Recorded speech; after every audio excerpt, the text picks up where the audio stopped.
आषाढी एकादशीच्या निमित्तानं गायन समाज देवल क्लबच्या वतीनं बुधवारी सायंकाळी अभंगवाणी हा कार्यक्रम सादर झाला।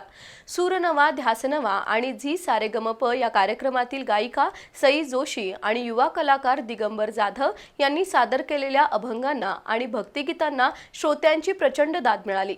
सुमारे 2.5 तासाच्या या कार्यक्रमातून उपस्थित रसिक विठुरायाच्या नामस्मरणात तल्लीन झाले। गायन समाज देवल क्लबमार्फत बुधवारी सायंकाळी झालेल्या अभंगवाणी या कार्यक्रमातून उदयोन्मुख गायिका सई जोशी आणि दिगंबर जाधव यांनी आपल्या स्वराभिषेकानं मंत्रमुग्ध केलं।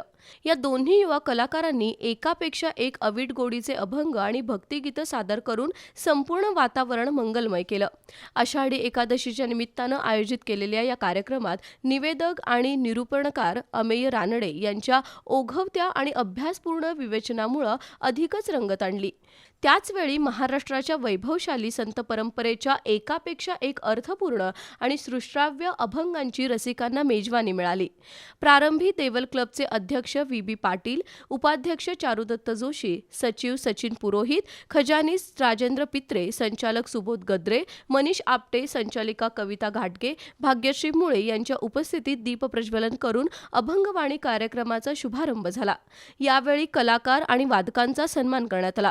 त्यानंतर संगीत मैफिलीला सुरुवात झाली। संत ज्ञानेश्वर, संत तुकाराम, कान्होपात्रा, संत नामदेव, जनाई, रामदास स्वामी यांच्यासह शांता शेळके आणि अगदी आधुनिक काळातील भक्तिगीतांपर्यंतची सुमारे 2.5 तासांची मैफिल उत्तरोत्तर रंगत गेली। ओम नमोजी आद्या, अरे अरे ज्ञाना झालासी पावन, अवघे गरजे पंढरपूर अशा अभंगांसह या कार्यक्रमात माझे माहेर पंढरी, आनंद पोटात माझ्या माईना, मागे उभा मंगेश पुढे उभा मंगेश, नको देवराया अंत असा पाहू, माऊली माऊली अशी एकापेक्षा एक प्रवाही आणि हृदयाचा ठाव घेणारी भक्तिगीतं सादर झाली।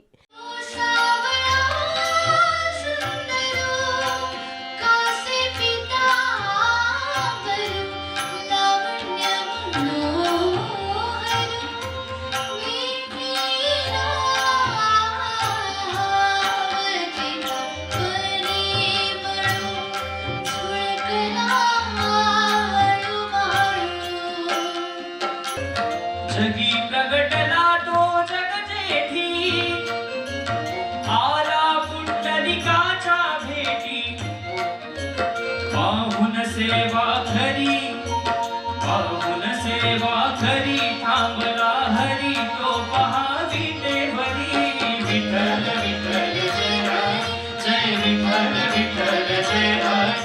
सई जोशी यांचा नाजूक आणि हृदयाचा ठाव घेणारा आवाज तर दिगंबर जाधव यांचा खडा आणि भजनाला अनुरूप आवाज यातून अभंगवाणीचा कार्यक्रम अविस्मरणीय ठरला। सौ विशाखा जोशी यांनी हार्मोनियमवर साथ केली, तर संगीत संयोजन आणि कीबोर्ड वादनाची जबाबदारी ओंकार देवस्कर यांनी उत्तम प्रकारे पेलली। तबल्यावर विवेक भागवत आणि विनीत जोशी यांनी तालाची साथ दिली, तर अमेय रानडे यांनी अत्यंत सहजतेनं पण अभ्यासपूर्ण निवेदन केलं। गायन समाज देवल क्लबनं आयोजित केलेला अभंगवाणी कार्यक्रम मनात आणि हृदयात साठवत रसिकांनी विठू माऊलीचा गजर केला।